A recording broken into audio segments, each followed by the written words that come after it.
Hello, friends. This is an interesting news story. By the way, our channel is watched by 87% of people without subscribing to the channel. Please like this video and subscribe to the channel. It gives us motivation to create more videos for you. Enjoy watching. The twilight sun, which was visible on the horizon of the lavender blooming slope, dazzled the eyes, and it was difficult to see the fragile, tall silhouette in the distance. Eluana ran to meet her in the arms of her mother, who called her daughter in a gentle voice that swept through the wind with notes of blooming flowers. Eluana loved the deep, loving motherly look and smile she saw every day. These are the facial features and light, thick hair of a loved one that she does not confuse with anything else. Eluana ran with her arms outstretched in her new dress, blue as clear water, with her hair caught in the grass, the color of wheat in the sun, hoping to smuggle up to her beloved, burning mother's heart. Green eyes shone like morning dew from happiness before something important and beautiful for a child. "Mom, Mom," she screamed in a gentle, childish voice, but suddenly the voice began to subside. Perplexed by what is happening, her eyes are filled with pain and fear. Suddenly, an iron, cold grating appears from the void between Eluana and her mother, protecting their happiness and love. The eyes are filled with childish pain and misunderstanding. "What, Mom?" She screamed as best she could. Tears, without stopping, pour over the porcelain skin. This gentle silhouette of Mom, which she remembered for her whole life, goes away from her into the distance. The last time she saw her hair, the smell of which she will remember forever, green eyes that looked at her with strong love and care. Going into the distance, her mother walked along this blooming lavender, as if it didn't matter, as if she was destroying children's hopes. For the last time, she turned around and looked into the eyes of her daughter, her only blooming flower. And with the setting of the sun, she leaves for the evening sunset. Meanwhile, in a small town, the sun had already risen. It illuminated the roofs of the houses, and the rays of the sun peered into the windows. In one of the dungeons of the castle, the window was closed with thick iron bars. There was a girl. It was Alina. She was lying on a thin blanket spread on the cold floor next to the cold stone walls. Her body was in wounds, and her face was in tears, and in her sleep she whispered the beautiful word Mom. Stretching in a cold sweat with tears in her eyes that flowed down her cheeks, she realized that it was just a dream. On the stone floor, there were 2 iron bowls in which there was stew, and Alina thought about splitting it into 2 portions before her brother woke up. Selecting all the meat from one plate and transferring it to his brother's plate so that his portion was larger, she kept only the meat broth for herself, pouring water into it so that her portion seemed larger. Suddenly, a small hand tugs at the hem of her dress. "Sister," says her brother. She was pleasantly surprised that he woke up with her at the same time. And now she offers him breakfast, gives him almost her entire portion of soup. Her brother did not understand why the portions were different in volume. Alana was surprised that her brother was smart for a child, and pretending that everything was fine, she said that she had drunk a lot of water, so she was full. "You have to drink a lot of water so that you don't want to eat any longer," Alina told her brother. After all, the portions were quite small. Unexpectedly, the big bell made many repetitive loud noises. Elena had fear in her eyes because she heard the sounds of boots clicking on the stone floor, which were heading in their direction. "Cover yourself with a blanket and don't move," Alina says with excitement on her face to her brother. She sees him through the bars. This is Regis, the first prince. His hair was a shade of red, as were his red eyes, bloodshot from other people. He is currently on his way to the village of Aden, and this is the worst person she has seen in her life. For Regis, the prince of the empire, there are many reasons to kill people, because it's raining, because he's in a bad mood, because you didn't greet him. Anything can be a reason to kill innocent people. Alina wasn't afraid to stand face to face with him. "You are a very cruel person," Alina told him bluntly. She had a tremor in her voice. "Has he come for you?" Regis asked. He wanted to know where he was now. This was very important information for him. because for it, he is ready to inflict physical pain with rage. Alina replied that she did not know where her father was, that he did not have a clearly drawn-up route, he could be anywhere.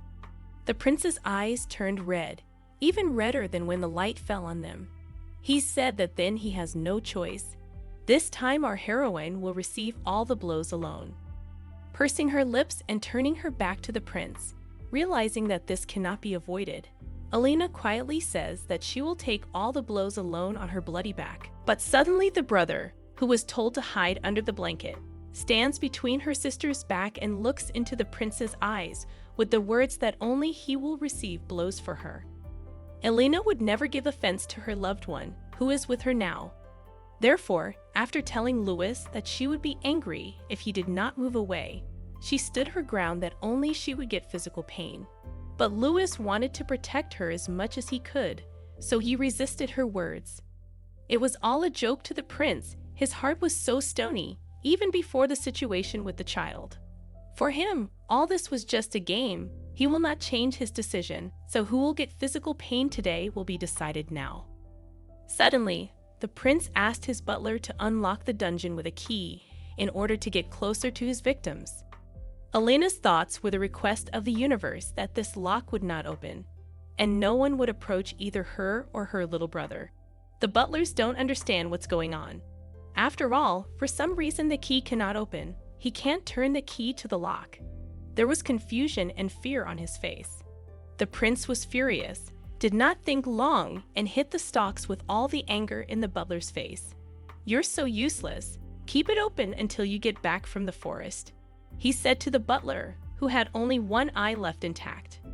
And now they are hiding in a long, dark, cold corridor of the dungeon, as cold as the prince's heart. In complete confusion with thoughts about what happened, Alina falls to the cold floor, leaning on the cold wall. There was only worry and fear in her eyes. "Sister, how stupid you are. I could take the blows too," her brother said, surprised. Alina told him in response that he was an even more stupid little man because he didn't understand how much it hurt. No matter how great his desire to protect her was, he would not have had the strength to endure so much. Having told him that he would be able to help her when she could no longer endure this pain, her back was all bloody, covered in cuts from branches.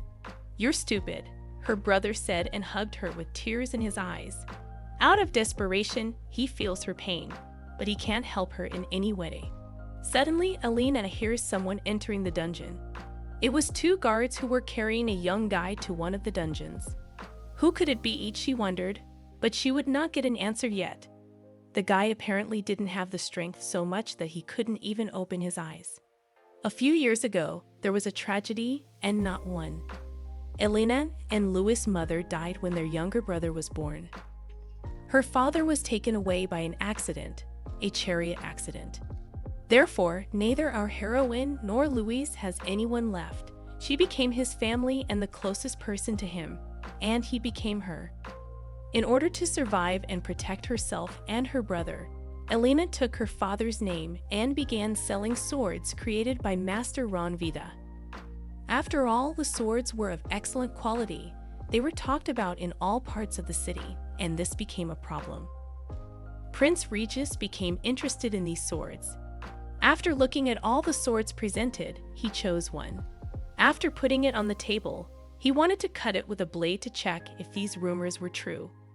He swung his sword and struck at the sword that Master Vit was forging, and the rumors really turned out to be true.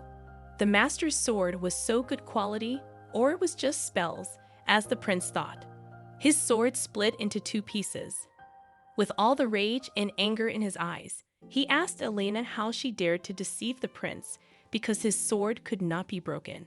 He makes an unconditional decision to throw Alina and Louis into prison and catch the master who forged this sword.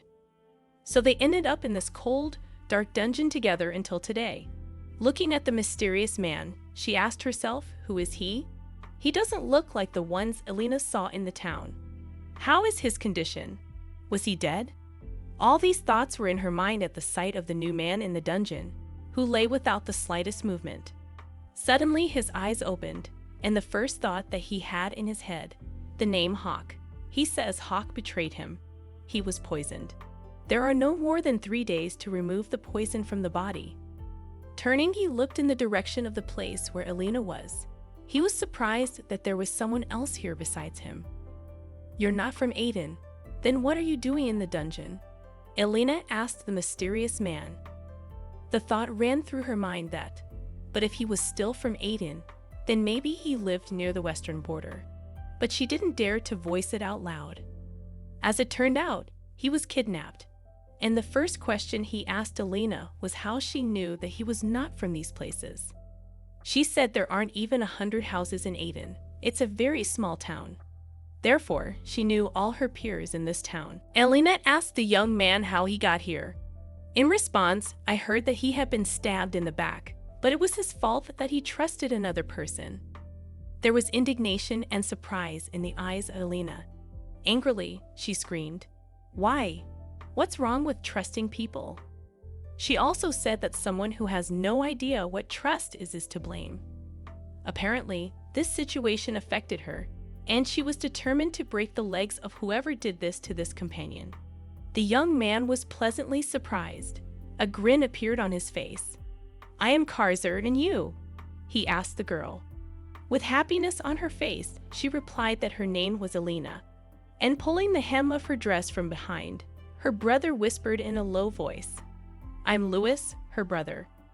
Hearing a familiar surname with an understanding of who is now in front of him, he asked her a question.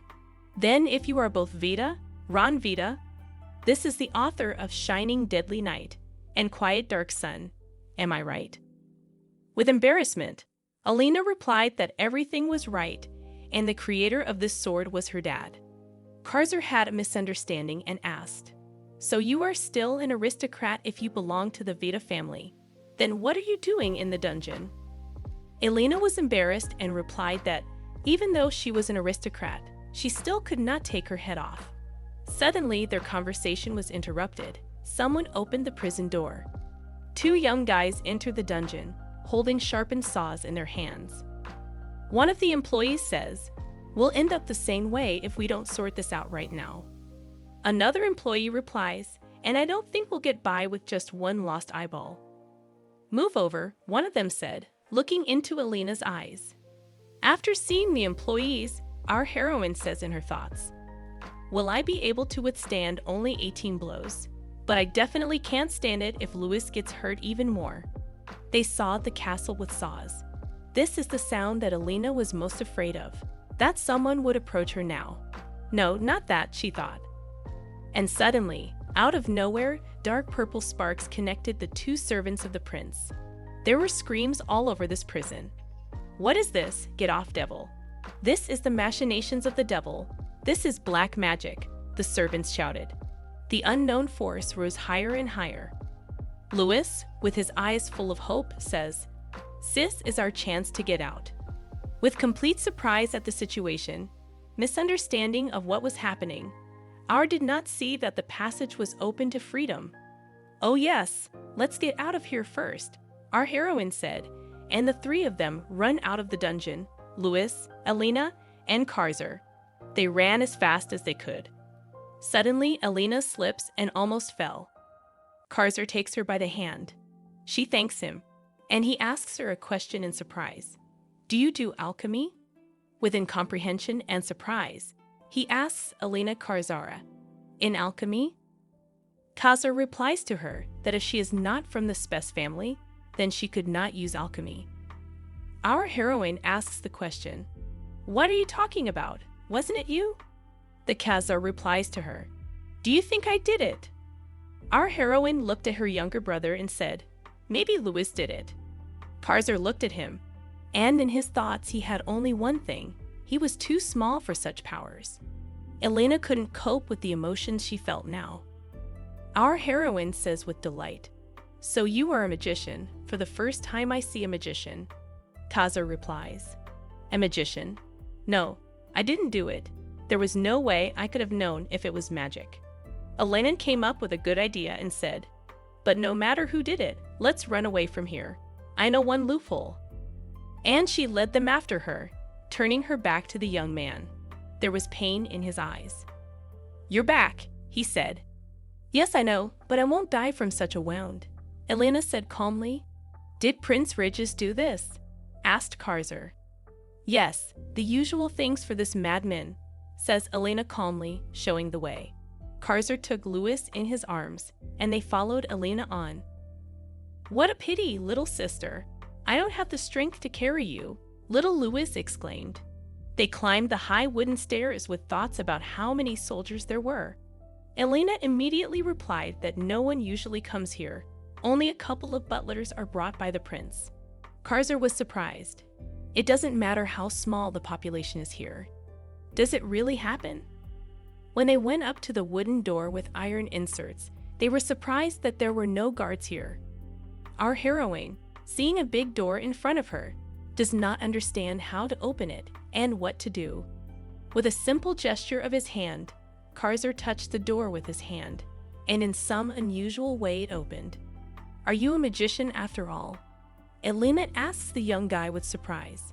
"Not at all," he told her. "Okay, I'll keep it a secret. In the end, we got out of here thanks to you," she happily replies, and they leave the onslaught of this dark place for freedom, which they have not seen for a very long time. Passing along a long stone road surrounded by a leafy maze, Elena purposefully walked to one place. It was a space between the foliage, like another portal that led them to a calm, peaceful place. Karzer asks, "How did you find out about this loophole?" "Anyway, I've known about him for a very long time. Louis used to walk around here, and I had to look for him," she replied. Apparently, this situation served to save them today. Passing through the foliage, they saw a beautiful starry sky. It was already dark outside, and the stars were shining as brightly as if they were a meter away from them. Karzer asks, "Where do we go now?" Elena's answer was brief and more than understandable. It was impossible to walk on the high road, as most likely they would be noticed. But before continuing on her way, she offered to look into their house. Karzer speaks in his mind. "The antidote can be taken later. I think it's okay to accompany her for a while." He was worried that he would leave them alone sooner or later. Elena came into the house and said she would be right back. Karzer and Louis stayed outside. With complete confidence, she enters a dark, unlit house. It was very empty. No one was waiting for her here. Some time ago, she made a hiding place in the wall of the house. There was a box and a bag. It was the most expensive thing in this house. In the box was a gold necklace with a large green stone in the middle. And without thinking twice, Elena put it on her neck. There were a lot of gold coins in the bag. After thinking about it, she decided that she would not take everything at once, but rather take only 20 gold pieces, leaving the rest. "She took my mother's necklace and a bag of money. These coins should have been enough for several years." On a high shelf, barely reaching with her small hand, there was a medicine that she took with her. They hide until they reach their majority, and then they will have to draw their blades again. It was very dark outside, and only the starry sky illuminated the beautiful lavender fields. Karzer looked at these flowers with the idea that one has only to think about them, and one family comes to mind, the estate of the Duke of Spes. Alchemy is the union of blood and a degenerate talent that belongs to the Spes family, the most powerful family in the entire kingdom. Looking into the distance, Karzer mused, "This place is very similar to the estate of the Spes family." Elena hands him a dark, thin steel sword and says, "Karzer, take this." Karzer looked at him as if it was something forgotten, something that has great value in itself. Elena hung a small bag on her brother's shoulder. Then she told her brother that it was difficult for her right now, so Louis would take care of this bag, which he agreed with. Then she no doubt suggested the idea, "Let's go, we'll go through the forest." And so they began their journey, a new path of freedom, in which there was no fear. But suddenly Karzer says, "Stop, there's someone ahead." And with a bit of fear, they see a tall, dark silhouette in the bushes that resembled a man. He was getting closer and closer to them. He had a bloody iron axe in his hand. Karzer took the sword to prepare to defend Elena and Louis. But once a man voiced her name, as if he had known her for a long time. Everything became clear. Elena recognized the man and said, "Mr. Sam." The man was worried about them and asked, "Elena, Louis, what happened? I heard you kids went to jail." Suddenly, a sound was heard from afar. There was fear on her face. She felt as if something was going to happen. Elena put her finger to her lips, making it clear that she needed to listen. "I didn't hear anything," the uncle said, but after a couple of seconds he added, "Go faster." Elena thanked her friend. Although this meeting was not long, it was necessary to leave quickly. The sounds were unfavorable. And so they go into the thicket of the forest, accompanied by fireflies. Walking along the path, Kaiser was surprised that Elena's uncle really allowed them to leave like that. "Aren't they escaped criminals?" To which the girl replied that Mom and Dad used to share food every drought so that no one would die of hunger. Maybe that's why their family is so special. Kaiser was surprised by their kindness of heart. But still, she said it was better not to trust people unconditionally. But Elena realized that it's not so bad to trust people. It's bad to give trust to others. "And I trust you." These are the words she voiced in response. Elena came up with an idea and says, "If you cross this place, you will see the estate. We need to cross the road, and then we can go to the forest, which is directly opposite." Apparently, she knew these places quite well. Meanwhile, it was getting harder for her to walk with every step. The pain was getting worse, which she was trying so hard to hide. It's like her back is on fire. Turning around, she notices the smell of burning. Suddenly, out of nowhere, a hot flame began to consume everything in its path. It followed them with great speed. It was a fire. Our heroine screamed, "Run, run!" But the walls of flame could not let them out. The fire was right in front of them. Suddenly, Elena remembers that there should be a river nearby. It was located not far away. Without a second to think, they were already running. They ran to escape together, to stay together, so that the fire does not destroy them. Elena remembered the river Rita. It flows near the kingdom of Velo. She was seized with thoughts that it would be better to escape from the empire than to a neighboring state. Kaiser says, "Only one thing bothers me. If he set the fire to lure us here, then we won't know if we'll have someone on our tail." But Eliana thought that they had no choice, and it was worth thinking about it tomorrow. And so they reached the edge of the earth. The water was blue as the sky. It twinkled like 1,000 stars. The current of the river was quite strong. Therefore, Kaiser said that they could be carried away by the current in the middle. Suddenly, out of nowhere, familiar sounds are heard, the sound of hooves. He was so close, so fast he was approaching them, that they had the last seconds to escape across the river as soon as possible. Kaiser shouted, "Let's go quickly." Eliana, who stayed on the shore, thought about saving others, perhaps how she could save the closest thing she has, her brother. Kaiser says in his mind, "Is the poison the reason that I see so many things so clearly?" Suddenly, he turns his attention to Elena. She is still standing on the shore and does not take a single step to escape with them. She looked at them with a look of hope, a look that it would all end, and she would be able to save them no matter what. The last thing she said was, "Please take care of him." Kaiser read it on his lips and realized that something was going to happen now. After a couple of seconds, she was surrounded by the prince's servants. She kept swinging her sword in the hope that it would give them some time to get away. Taking her by the wrist, they surrounded her and all the hopes that had been dashed. And only a quiet little voice of Louis shouted to the side, "Writhing in the wind, little sister." There was nothing left but to leave quickly, otherwise they would be captured too. Soon Elena wakes up in familiar places, in the same cold and dark as it was a couple of hours ago. It was cold walls again, this stone floor again, sadness, and hopelessness. The first thing she thought about was whether she was alone here, whether Kaiser and Louis were okay, whether they were safe. No one was around. There were only consequences from their escape that time. Our heroine says in her mind, "Apparently, I will not be able to avoid false accusations, and my head will fly off my shoulders. What should I do if I die? How will Louis live all alone? Sitting on the cold floor, she didn't know what to do next. What would happen in minutes? What would happen in a second? Suddenly, out of nowhere, the sounds of footsteps are heard. Elena turned her head towards the dark corridor, at the end of which she sees the silhouette of a man. He walked purposefully in her direction. Step by step, he was getting closer to her. She thought it was Prince Regis. Again, she was already prepared for any outcome of events. And suddenly she sees him, a tall man with short white hair and golden eyes that look into the soul. There seemed to be no bad intentions in his gaze.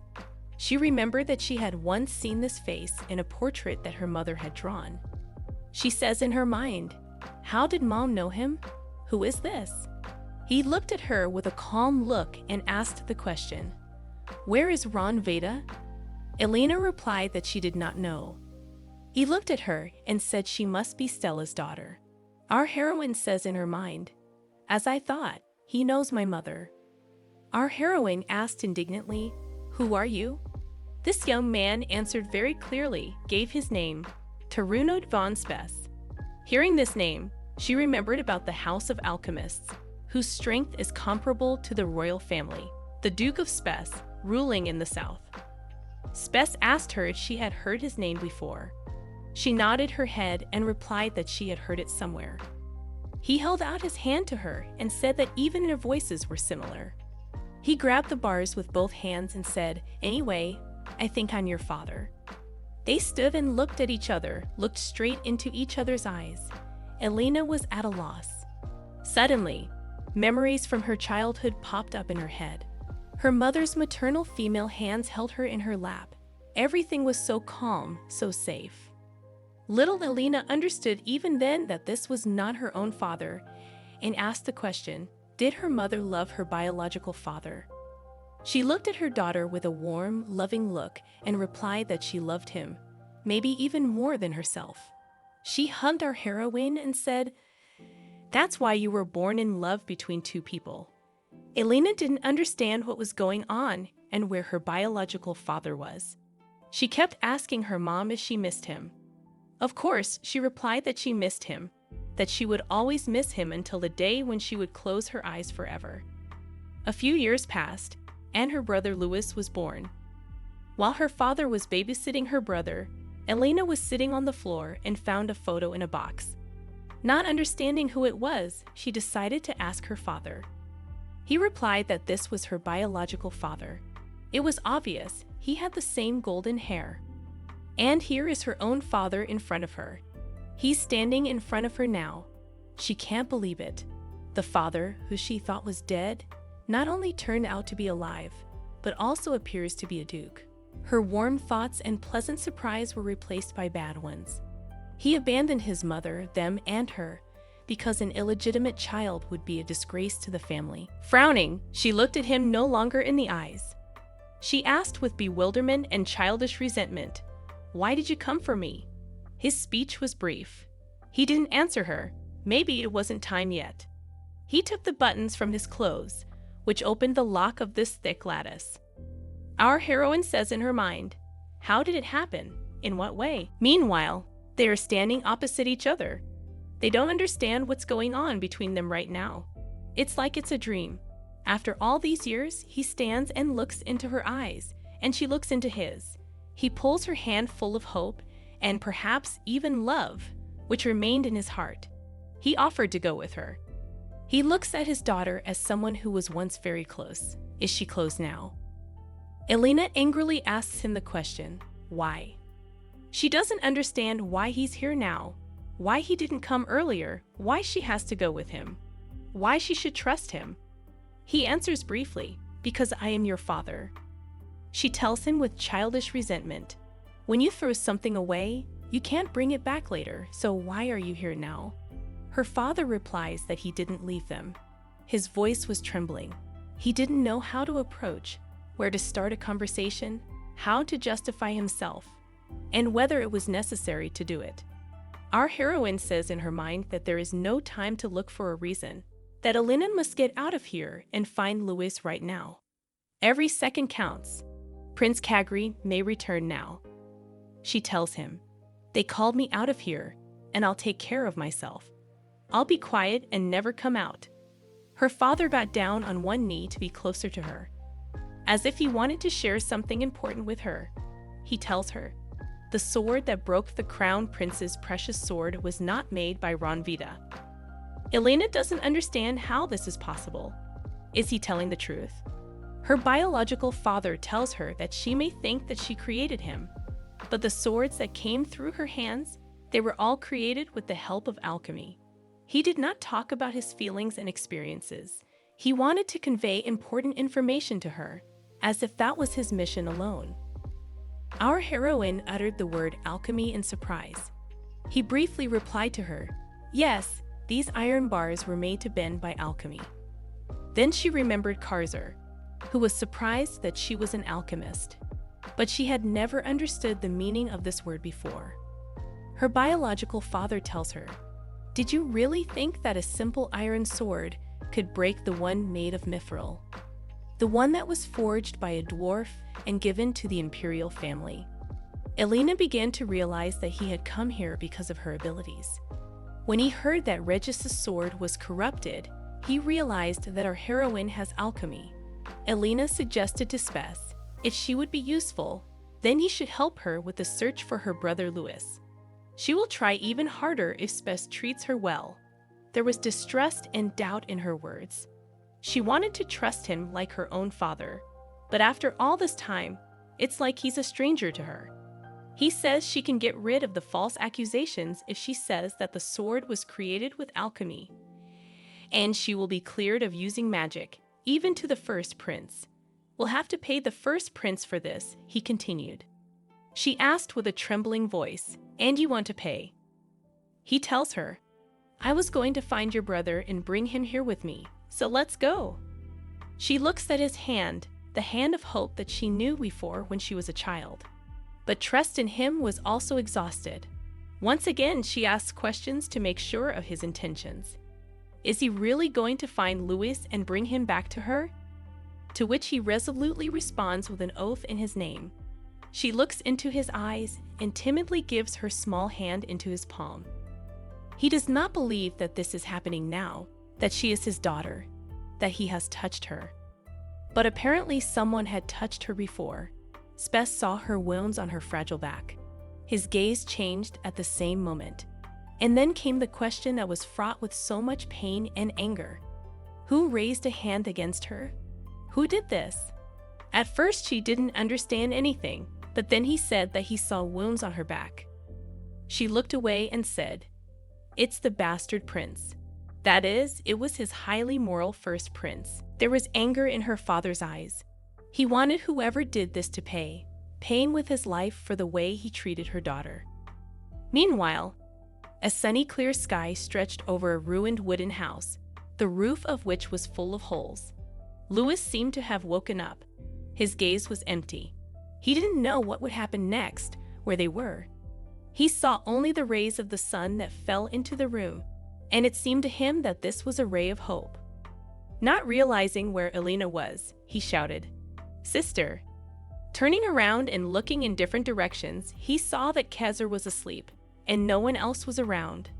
Louis crept up quietly to him and began to wake him up and ask, Brother, are you asleep?" Karzar was lying on the wooden floor, cold sweat was flowing from him, and he did not react to Louis' words in any way. He says, "Brother, you're not dead, are you? You can't die with tears in your eyes." But no one hears him except the emptiness of this house. He didn't know where he was at the moment, but he knew for sure that he had to save his sister. Soon Karzar woke up and said that he was alive. These few words were another hope for the best for Louis. That everything is possible, that it will work out, and they will get out of here soon.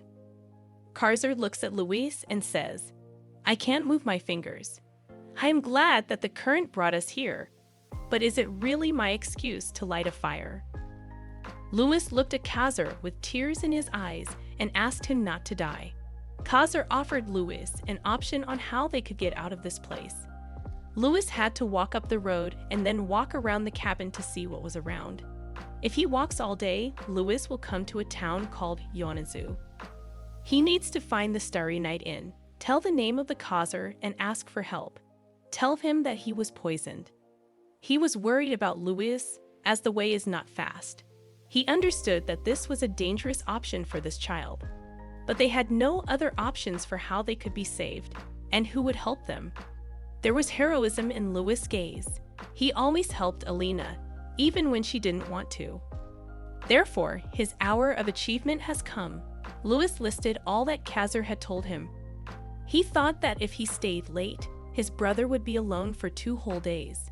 Therefore, without thinking for a long time, he took a couple of coins from his little bag that was on his chest and put them in the pocket of the Khazar. Leaving, he said that he would return and ask the Khazar to wait for him. Khazar was left lying on the floor exhausted. He didn't even have the energy for a few words in response. And so Louis began his journey. He ran as fast as he could. He didn't have the strength. He thought that they were being persecuted, that they didn't eat normally. He wondered if he would be able to get to the city safely. He had so many thoughts in his head, but he was sure of only one thing, that he would find a way to survive as soon as he got to the city. The main thing is to get there. The main thing is to get there as soon as possible. Khazar was lying on the floor, looking up, thinking that he had been poisoned by the fishmonger who had brought him to Aden. Most likely, he is following the Khazar. He didn't know if I could hold out until Louis called for help. Khazar's strength left him, and his eyes closed.